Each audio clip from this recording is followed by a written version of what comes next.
حضرات گرامی ہرگز ایسا نہیں تھا. ان لوگوں نے داماد تلاشا ایسا جو دیندار ہو, پرہیزگار ہو, اللہ سے ڈرنے والا ہو. انہوں نے اپنے گھر کی بہو بنانے کے لیے ایسی لڑکی کو منتخب کیا جو رات کے اندھیرے میں اللہ سے ڈرنے والی ہو. اور یہی تعلیم دی ہے ہمارے نبی جناب محمد رسول اللہ صلی اللہ علیہ وسلم نے. جب آپ کسی لڑکی کو اپنے گھر کی بہو بنانا چاہیں, تنکح المرأة لأربع, ایک عورت سے 4 چیزوں کی وجہ سے شادی کی جاتی تھی اس زمانے میں. اللہ کے نبی صلی اللہ علیہ وسلم نے لمالها ولجمالها ولحسبها ولدینها فاصبر بذات الدین تربت یداک. ایک لڑکی سے مال دیکھ کر کے, حسن و جمال دیکھ کر کے, حسب نسب دیکھ کر کے اور دینداری دیکھ کر کے شادی کی جاتی ہے. عام طور پر یہود و نصارہ کچھ دیکھتے تھے, یہود کچھ, نصارہ کچھ, عرب کے لوگ کچھ دیکھتے تھے. آپ صلی اللہ علیہ وسلم نے اپنا فیصلہ سنایا.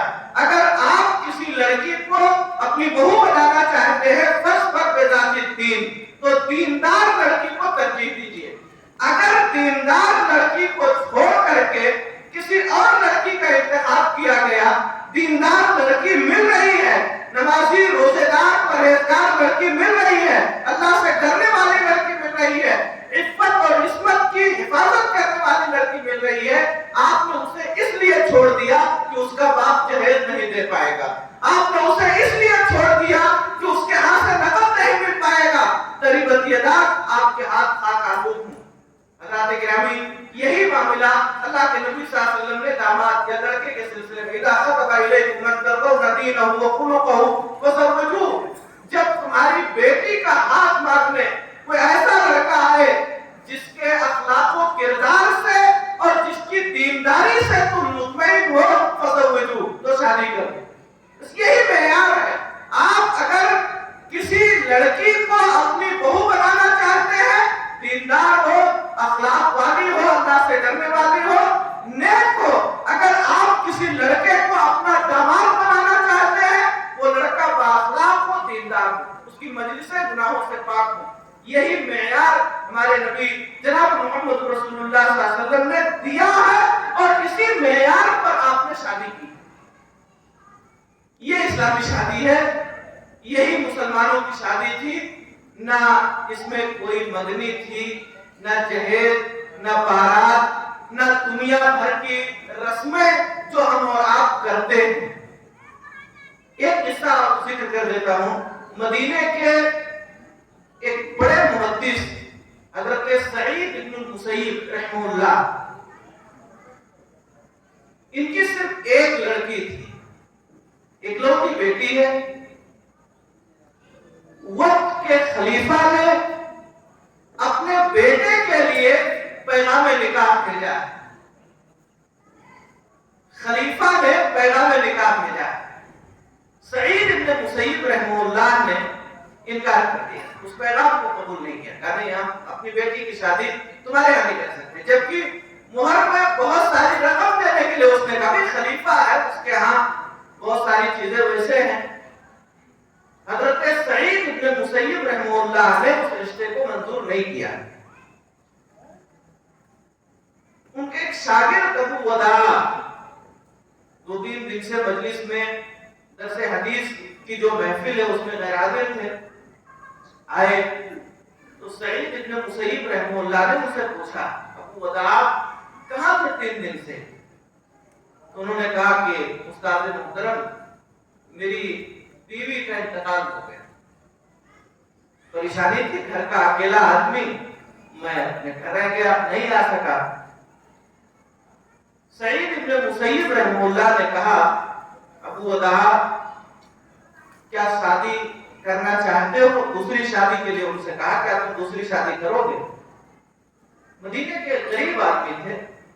کل استاد محترم بڑی پریشانی سے جو شادی ہوئی تھی, اب کون آدمی مجھے اپنی بیٹی دینے کے لیے تیار ہوگا؟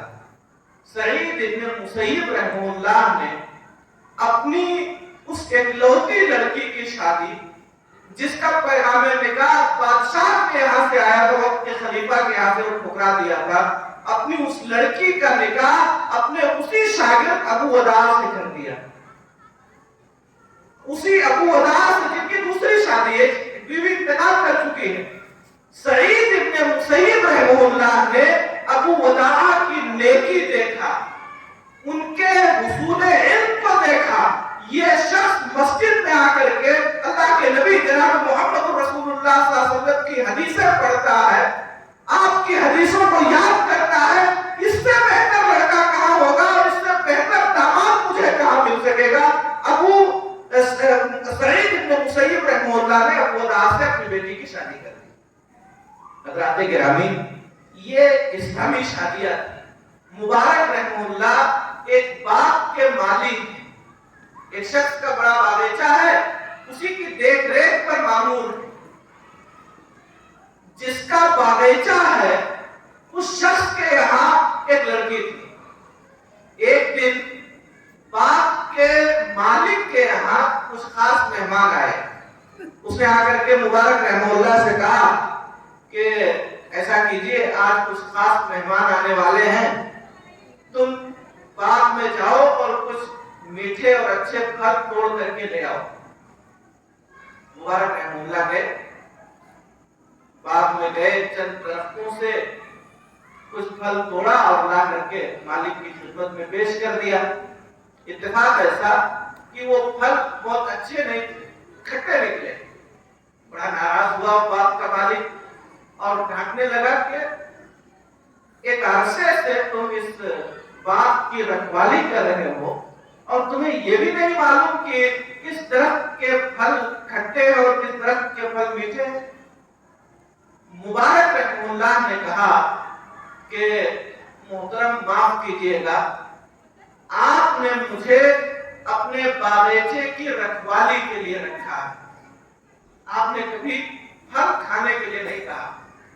ایک عرصے سے آپ کے باغ کی رکھوالی کرتے ہوئے میں نے کسی درخت کا کوئی پھل نہیں کھایا. مجھے کیا معلوم کس درخت کا پھل کھٹا اور کس درخت کا پھل میٹھا. یہ امانت داری ہے. اسی امانت داری کو دیکھ کر اس مالک نے اپنے ہی اس خادم سے اپنی اکلوتی بیٹی کا نکاح کر دیا. حضرات گرامی, یہ معیار جو ان کا تقوی, امانت داری, نماز, اللہ رب العالمین کا ڈر, دیانتداری, یہ ساری چیزیں دیکھتے تھے. اور اسی کو دیکھنے کے لیے نبی کریم صلی اللہ علیہ وسلم نے کہا. تو میں نے آپ کے سامنے کئی مثالیں رکھی.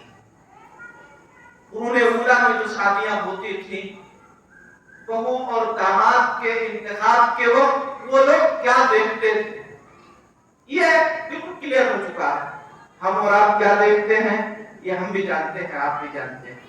آج حال یہ ہے ہماری شادیوں کا, اس قدر خرچیلی شادیاں ہو گئی ہیں, اتنا مہنگا کر دیا ہے چند بیوقوف سیٹھوں نے, حلال اور حرام کی تمیز کیے بغیر جو مال کماتے ہیں, جن کو یہ پتہ نہیں ہے کہ اللہ رب العالمین ان سے ان کے مال کے بارے میں پوچھے گا کہ کہاں سے کمائے اور کہاں خرچ کیا.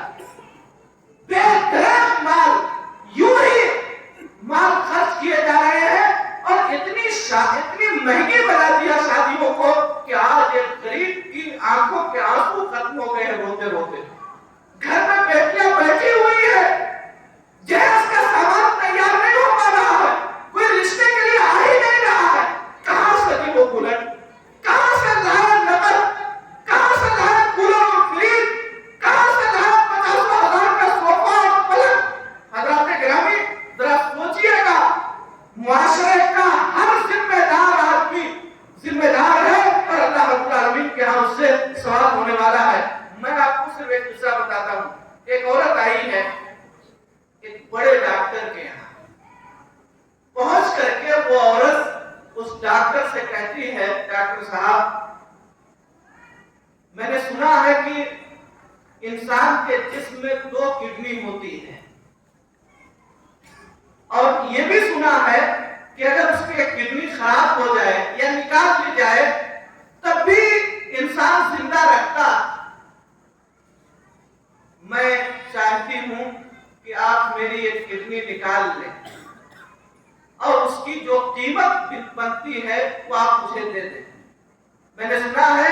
کہ انسانی اعضاء بہت مہنگے بکتے ہیں، بڑی رقم پر انسان کے اعضاء بک جاتے ہیں، آپ میری ایک کڈنی نکال لیجئے اور اس کی جو قیمت بنتی ہے آپ مجھے دے دیجئے۔ بڑی حیرت ہوئی ڈاکٹر کو، اس نے کہا ماں کیوں ایسا آپ کہہ رہی ہیں؟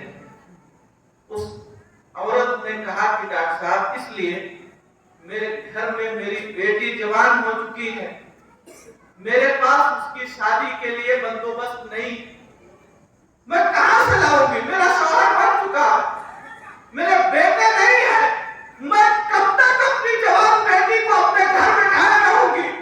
آپ میری ایک کڈنی نکال دیجیے اور جو قیمت بنتی ہے آپ دے دیجیے تاکہ میری بیٹی کی شادی ہو جائے۔ میں تو اپنی عمر گزار چکی ہوں، 4-6 سال اور زندہ رہوں گی، ایک ہی کڈنی کے سہارے میں زندہ رہوں گی، لیکن آپ اس کو نکالیے، اس کو خرید لیجیے، میں اس قیمت سے اپنی بیٹی کو اپنے گھر سے رخصت کرنا چاہتی ہوں۔